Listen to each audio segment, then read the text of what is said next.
You will notice, if you are following this channel, that things get mixed up and changed.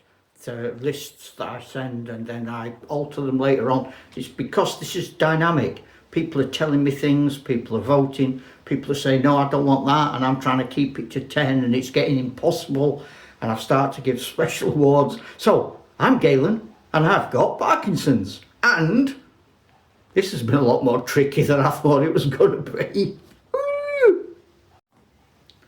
I mentioned in the video about Phil Barker that when I went to the first club I went to, I noticed people were playing with beautiful figures, beautiful arrangements and rules.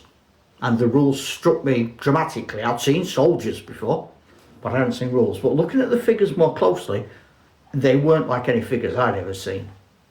They were in beautiful ranks. They had exquisite bases. They were precise. I couldn't explain how amazed I was. The figures were Hinchcliffe. But the person responsible for the look of our wargaming that went on to feed into the aesthetic of, I think, all wargaming was our next hero.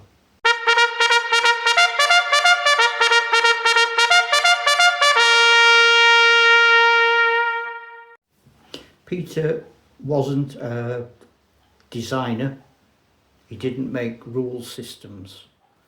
He didn't create Hinchcliffe figures. He wasn't a professional soldier. He wasn't an academic.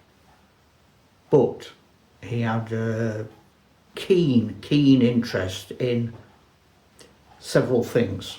And he had a strong personality, and if he didn't like something, you knew about it.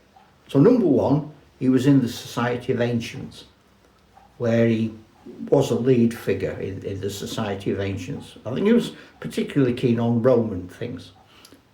Two, he did not like skirmish games. He liked proper, big games. Three, he was interested in uniform and getting the aesthetic of a game right. He did not like cluttered battlefields.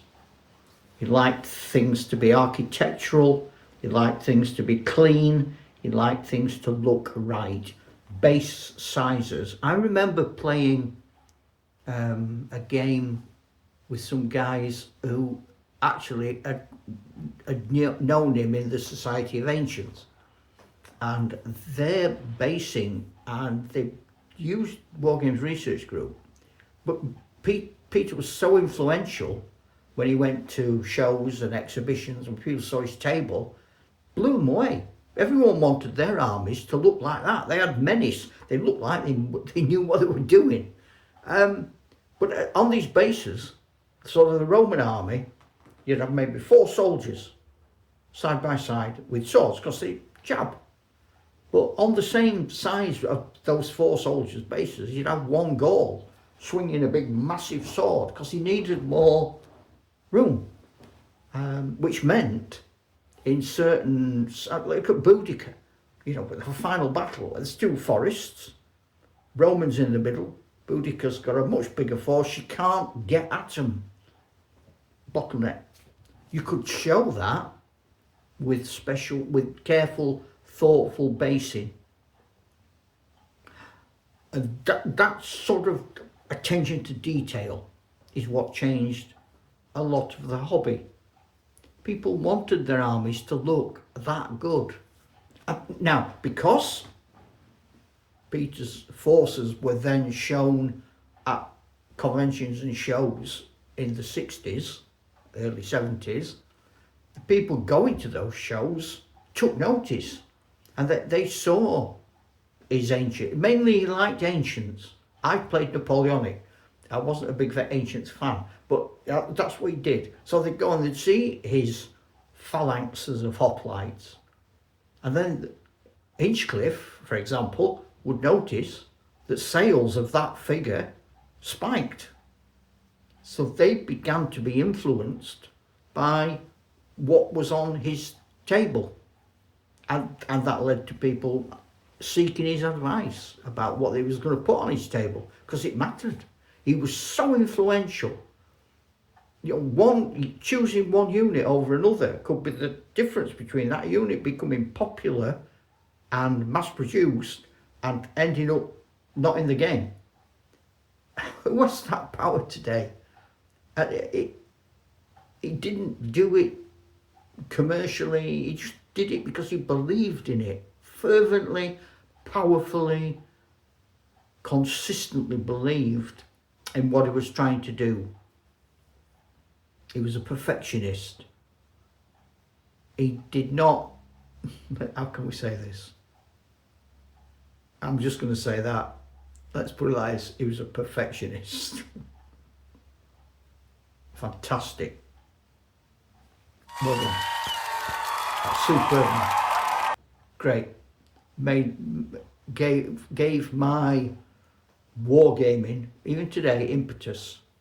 I get it. I understand.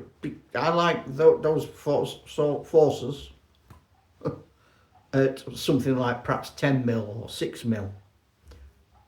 But that's when I like the big battles, and I like the clarity and architectural simplicity of structure, terrain.